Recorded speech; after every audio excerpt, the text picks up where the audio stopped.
because of the generosity of the people in Waldo County that kept us going.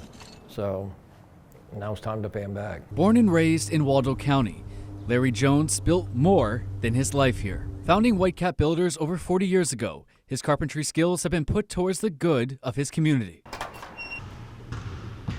20 years ago, the Belfast school system looked to build a new middle school on a piece of land owned by Larry and his wife Sharon. So I stood up in the meeting and said, well, if you people vote to put the middle school out there, then we'll give the Y 3 acres of land out here. And when the pool was being added to the Y, Jones orchestrated the construction from what he calls the Cloffice. Most of the credit goes to my wife. I was here, I don't know, 12 hours a day probably.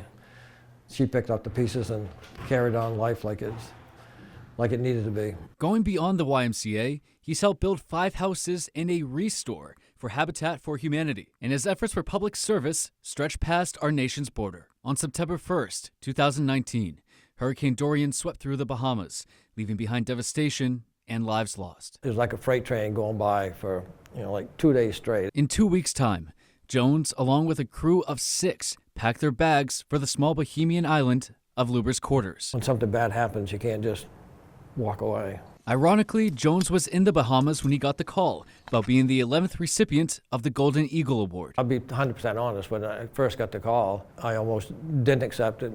Over 10 years ago, Jones gave his Eagle badge back because of the Scouts' stance on gay rights. The Scouts wouldn't change their philosophy of not letting gays into scouting or into the leadership program, which now is 100% changed. They've mended their ways, and I have.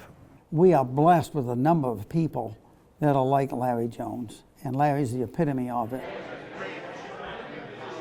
As the night came to a close, a dinner in his honor brought a community together. It's nice to be recognized, but it's different when you're sitting at dinner with a bunch of your peers and waiting to see what they're going to say.